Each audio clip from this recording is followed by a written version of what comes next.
get into more so in the next segment, Iran and your work and how that interacts there.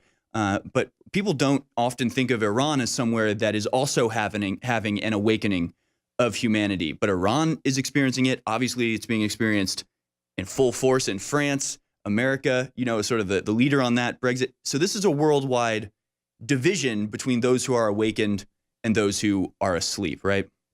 I think so. I think it is you could look at it spiritually.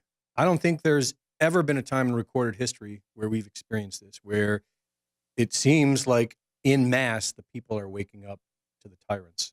I don't think that's ever happened, at least right. in the past 6,000 years. Right. It's happened in individual places, but we really are seeing a worldwide awakening. It's like I keep referring to it as a worldwide civil war, because it's like all of these countries are experiencing this, fractionization or fracturing between two sides, but these two sides are like the same in every country. Yeah. The globalist versus the nationalist, or the humans versus the machine. I would say individual freedom versus collectivism. Collectivism is just a fancy word for enslavement, really, because to not allow an individual soul to follow their own heart and follow their own path and form their own personal relationship with God and live their life accordingly is the ultimate crime, I would say, to take that from someone.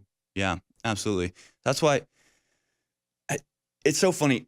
It's like not only do we here at InfoWars, like, I don't know, people accuse us of being like in an echo chamber and stuff, but what I love about bringing on InfoWars reporters like you or like Jake, it's like we all have different ways of looking at things, and that's what I so appreciate your view, because you always take this very spiritual view of it. And of course, we have David Knight. He always takes like the liberty. He breaks it down to its most basic forms. Like, is it support liberty or does it bring liberty down? You tend to focus on, or that's just sort of your mindset, is you're very spiritual, and you recognize and can sense the spirituality that's being awakened here. Is that what brought you to like doing what we're doing here now, or how did absolutely that absolutely play into it? So before I came to InfoWars, I was living at an ashram in a temple for about 3 years, close to 3 years. I worked at the ashram, and then from like 5 p.m. to 10 in the morning, I was the only person for like 2 miles living alone in this temple. It was extraordinary. And I accomplished a great deal of spiritual work and stuff. But near the end of that, where I guess you could say I found peace within myself or whatever, that is when the next chapter started opening up. That's when I started seeing Trump fighting globalists. Welcome back, ladies and gentlemen. From all over the world, especially to our friends in Iran. It is late in the evening there, and we welcome you and thank you for tuning in. We know we have fans all over the world, and we do love you all. I just want to say that outright. And so, Greg, what has been your journey through this interaction you've had with Iranian citizens, these Persians that have really gravitated to your work? Just what has been succinctly your timeline and how this got started and where we are today? Well, it's interesting because it picks up at the very last question. You were asking the inspiration to come to InfoWars. And so during the exact same time, I was on my knees asking to somehow find a way to help out America in this incredible time, or the world even in this incredible time. That was around Christmas time of 2017 going into 2018. Around that same time, I remember the Iranian uprisings. And it was so moving, I guess is the word to use, inspiring. And the fact that the mainstream media was ignoring it, and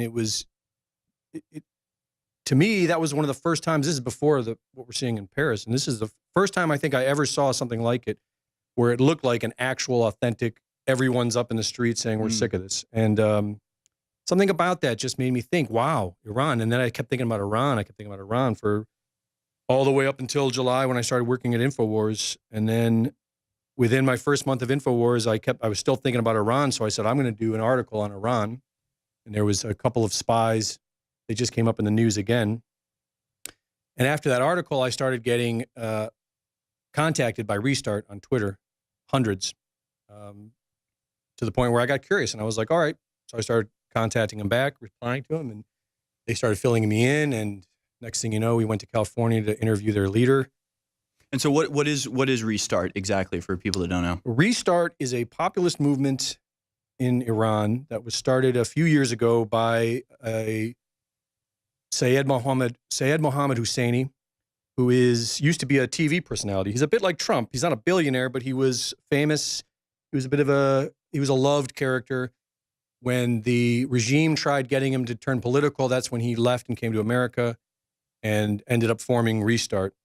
And he was getting millions of downloads. He's a lot like Alex Jones as well. He does podcasts out of California now, and he educates his movement like an InfoWars audience. I would say the Restart people are as educated, if not more so, than our audience. I mean, they're keen. They know who to trust here in America, even, and who the deep staters are. They know who the swamp creatures are.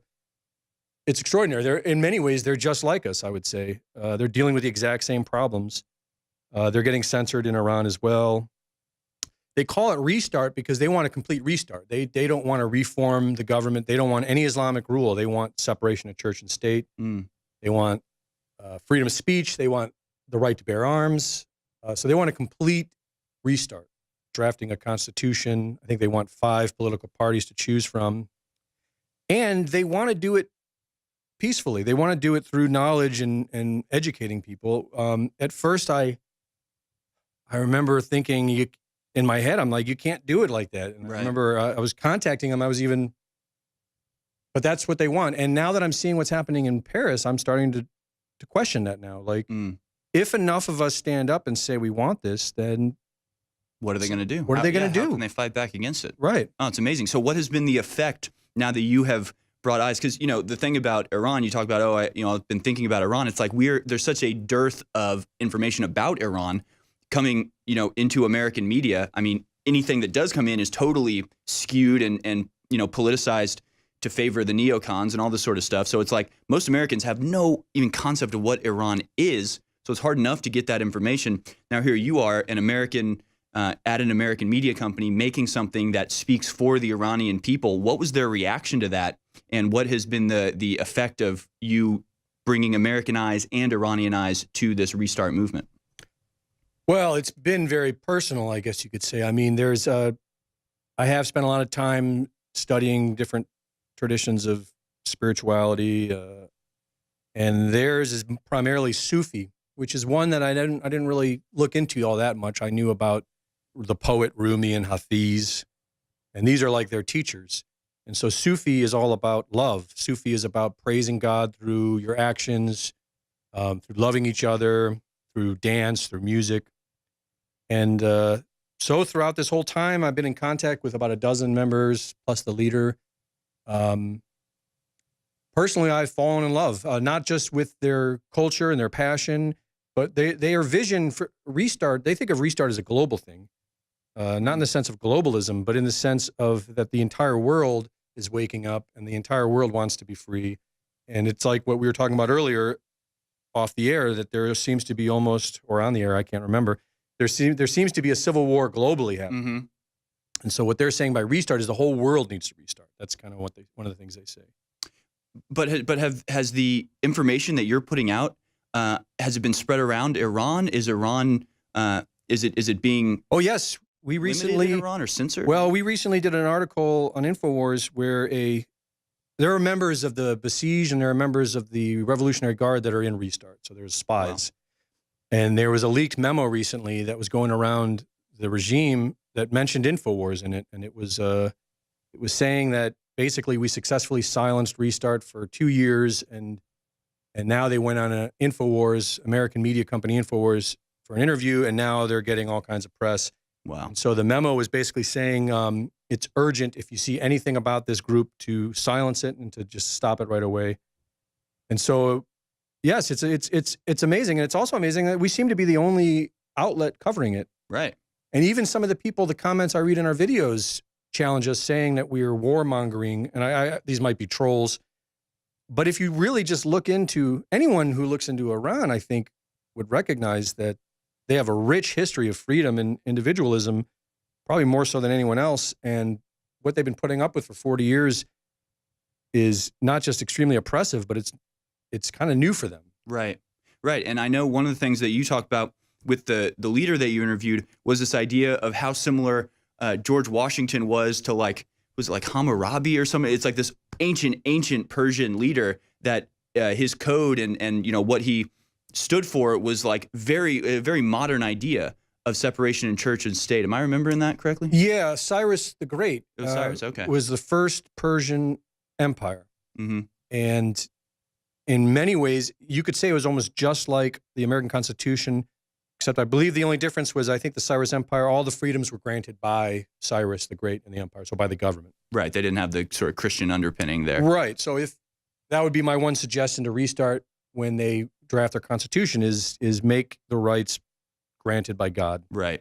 Because even if you're an atheist, it's a bit of a brilliant little check right there. So right, to say it doesn't come from man, it comes from Yeah. God. And that's so interesting because you have all these connections where people are saying that Trump is Cyrus reborn and all this stuff. Because Yeah. Cyrus was a good guy, especially in the Bible, because his rule and his governance actually allowed the Jews to live there and practice their own religion. That was his contribution, was this freedom of religion that he was able to bring out. Really incredible stuff, folks. If you don't understand this, it's like InfoWars, we are making a difference. We are helping to bring about and helping to support all these people around the world that are engaged in this global revolution and the reawakening of humanity. More with Greg Reese on the other side. Stay with us, folks.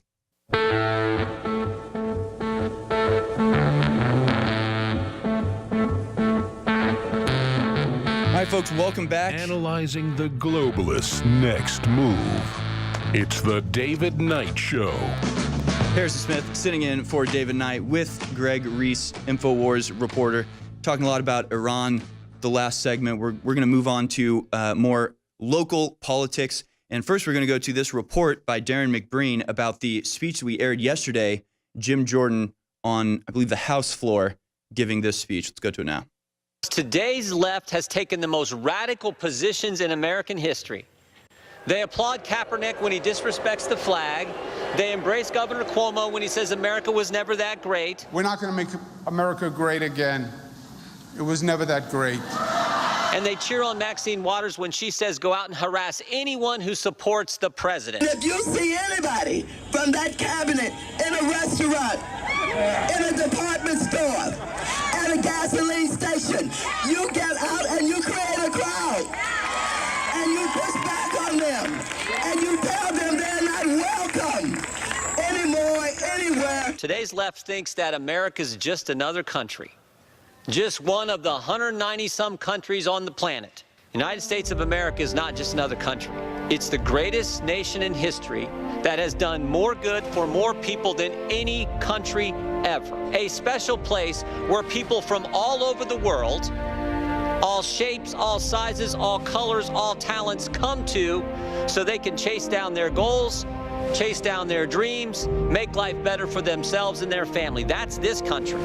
A special place where people come and respect the Constitution, cherish the Bill of Rights, and embrace the rule of law. Democrat Congressman Blumenauer said, abolish ICE.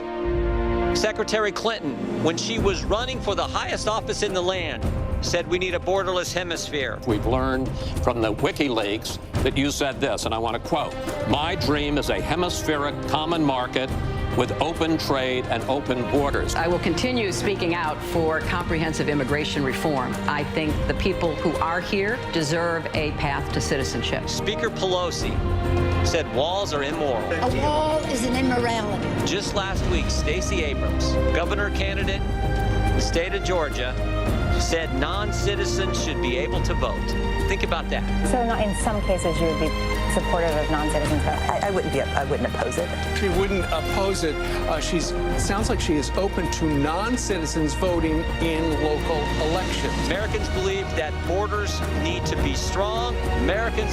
We believe that there's a difference, a big difference between legal immigration and illegal immigration. And Americans and Republicans and the House Freedom Caucus believe that a border security wall will help stop the drug problem, the gang problem, and the human trafficking problem.